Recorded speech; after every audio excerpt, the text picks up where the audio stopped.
Lecture de la première lettre de Saint Paul apôtre aux Corinthiens. Frères, que l'on nous regarde donc comme des auxiliaires du Christ et des intendants des mystères de Dieu. Or, tout ce que l'on demande aux intendants, c'est d'être trouvés dignes de confiance. Pour ma part, je me soucie fort peu d'être soumis à votre jugement ou à celui d'une autorité humaine. D'ailleurs, je ne me juge même pas moi-même. Ma conscience ne me reproche rien, mais ce n'est pas pour cela que je suis juste. Celui qui me soumet au jugement, c'est le Seigneur.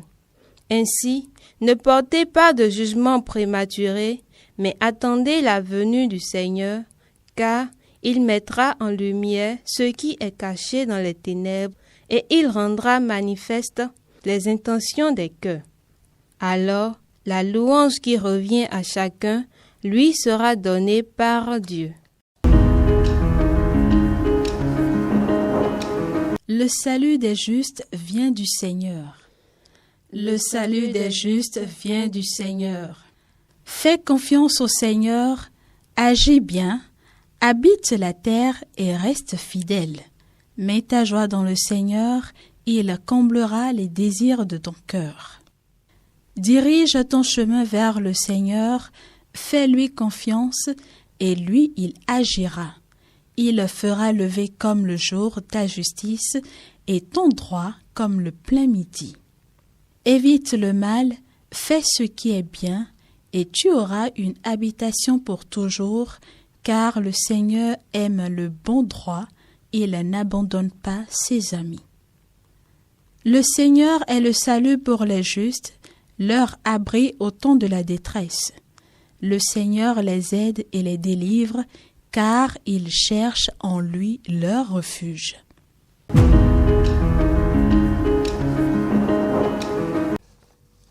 Vendredi 4 septembre 2020. Évangile de Jésus-Christ selon saint Luc. En ce temps-là, les pharisiens et les scribes dirent à Jésus: les disciples de Jean le Baptiste jeûnent souvent et font des prières, de même ceux des pharisiens. Au contraire, les tiens mangent et boivent. Jésus leur dit: pouvez-vous faire jeûner les invités de la noce pendant que l'époux est avec eux? Mais des jours viendront où l'époux leur sera enlevé. Alors en ces jours-là, ils jeûneront. Il leur dit aussi en parabole: personne ne déchire un morceau à un vêtement neuf pour le coudre sur un vieux vêtement. Autrement, on aura déchiré le neuf et le morceau qui vient du neuf ne s'accordera pas avec le vieux. Et personne ne met du vin nouveau dans de vieilles outres. Autrement, le vin nouveau fera éclater les outres, il se répandra et les outres seront perdues. Mais on doit mettre le vin nouveau dans des outres neuves. Jamais celui qui a bu du vin vieux ne désire du nouveau, car il dit: c'est le vieux qui est bon. Frères et sœurs, dans l'évangile de ce jour, nous voyons comment les pharisiens et les maîtres de la loi trichent quand ils tergiversent sur une question importante. Ils opposent en effet le jeûne et le temps de prière des disciples de Jean et des pharisiens au boire et au manger des disciples de Jésus. Jésus nous dit que dans la vie, il y a un temps pour jeûner et pour prier, et qu'il y a un temps pour boire et manger. Et c'est bien cela. La personne qui prie et qui jeûne est aussi celle qui boit et qui mange. Nous le voyons dans la vie de tous les jours.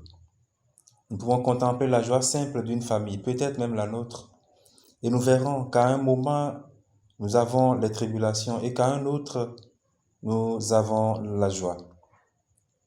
Est-ce que vous pouvez faire jeûner les invités de la noce pendant que l'époux est avec eux, nous dit Jésus. Il y a un moment pour tout. Sous le ciel, il y a un temps pour chaque chose, un temps pour déchirer, un temps pour coudre.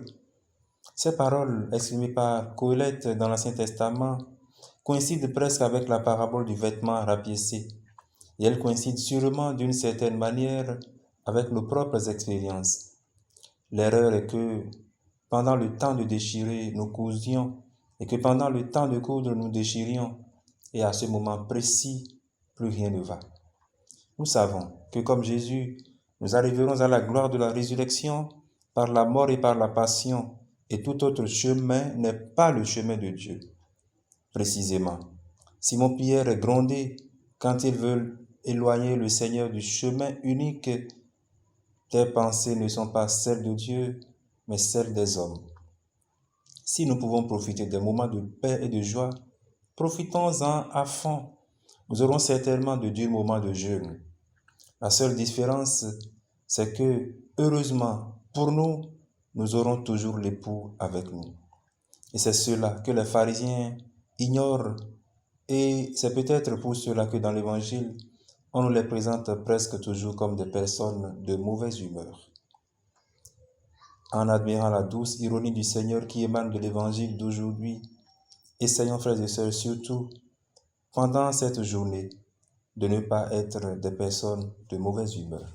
Qu'il en soit ainsi pour nous maintenant et toujours. Amen.